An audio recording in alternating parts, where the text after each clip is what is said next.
Okay, thanks very much. Thanks very much. Thank you.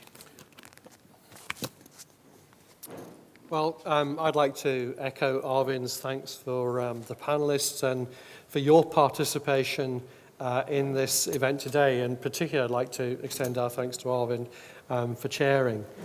Let me just conclude with some words about 2011 and beyond. The best laid plans, I mean, I think I've quoted Ravi perhaps a bit too much today, but the best laid plans, I would have loved to have been able to given you some firm indication concerning the funding of the centre today, and that was the initial plan. But I think we're very close to being able to communicate with you about the ongoing services of the IA Centre. So I'm expressing my belief today that I will be in a position to tell you about how the IA Centre is going to progress during 2011 and how this service is going to continue. Because I have had very, very positive indications from our funders, from the Scottish Government, from Scottish Enterprise and from Highlands and Islands Enterprise about the ongoing need for this kind of service here in Scotland, the kind of things that we've been discussing today. What sort of things do I think we will be doing? What sort of things have proved to be successful, and how might you be involved?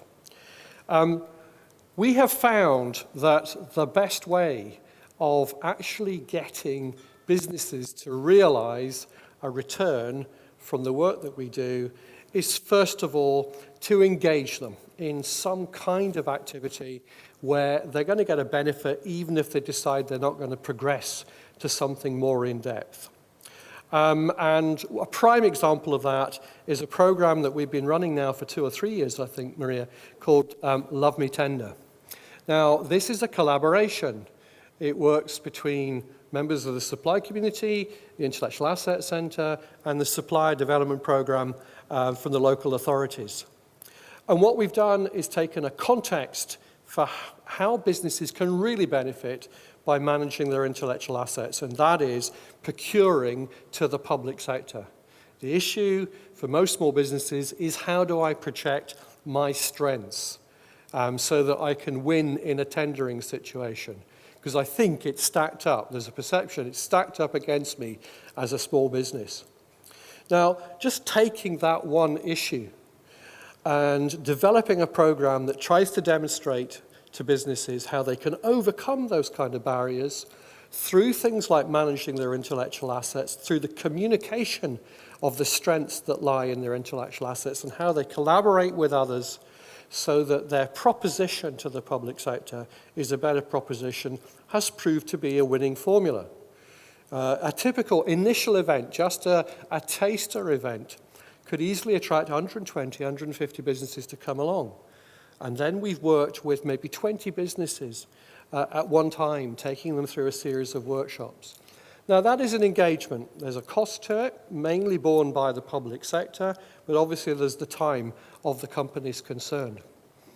But with the feedback we've had from that program is coming back and saying, we have won contracts we don't think we would have won had we not had the opportunity of being exposed to that program and the experts that you've allowed us to come in front of and to work with.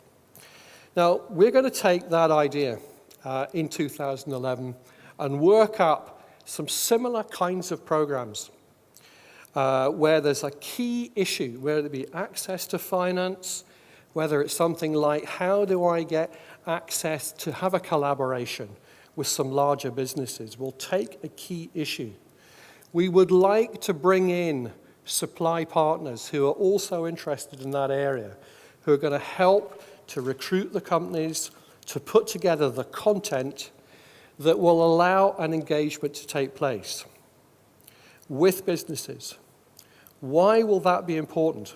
One, I think there will be a return on the engagement. I think there'll be a return for the client. I think there'll be a return from the suppliers who are involved. And I think there's a return for the IA Centre in what we do. Some of those organisations will want to go on and take it beyond the programme. And it's at that point that the partners, I think, will get a return on investment. So I'm interested in two things in what we're doing in 2011. I'm interested in working with partners, amongst many of you amongst this audience and those that couldn't manage today, on getting a return on the engagement, both for them and for us. And we accept that a proportion, only a proportion, will take it beyond that to a point where there will be a return on investment.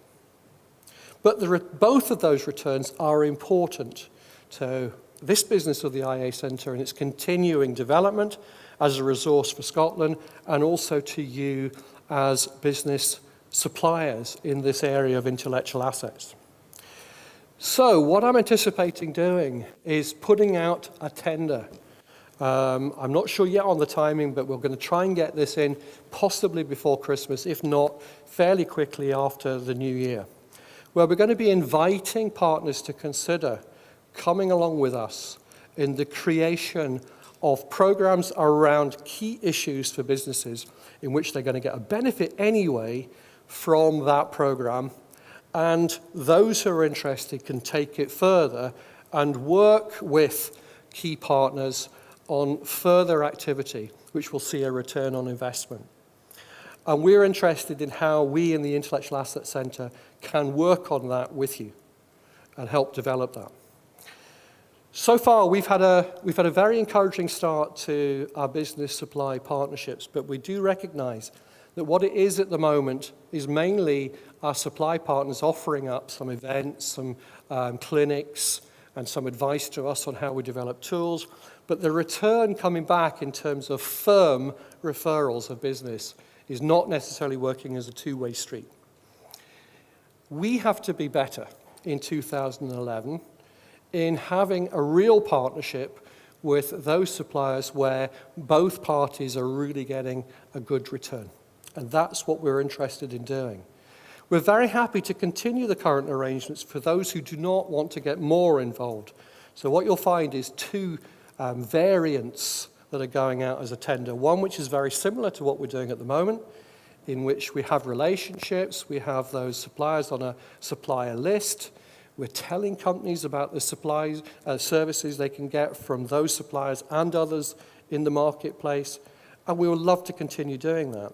But we feel it's important to our clients to have the ability to taste in more depth the kind of expertise that you in this room are able to provide to businesses. So look out for those tenders. Just to let you know also, a project that we had nearly wrapped up with renewables businesses in the Highlands and Islands proved so successful that we've actually been offered further funding to continue that project through to the end of March. Now, what we found is that the greater the depth of the interaction that we have with businesses, the greater return you're absolutely able to see in terms of return on investment. For that project so far, the ROI for the businesses involved, and I think there were 14 businesses who actually signed up and actually contributed payment towards it, and a whole host of other businesses who benefited from it. Those businesses really saw firm benefits, and these have been evaluated. And this is why we've been given further funding to do that. As we stand here today, we are waiting on the outcome of an application to work with food and drink businesses in the Highlands and Islands. And again, we'll be looking for hard outputs from that project. We'll be looking at how they project the quality of what they do through the use of their IA and their IP. Some of the things we'll be looking at with those businesses, for instance, is their ability to access things like geographical indicators. We completed a survey earlier this year with businesses here in Scotland. I think, Graham, you'll confirm we have about 8 products, food products, in Scotland that are protected by geographical indicators.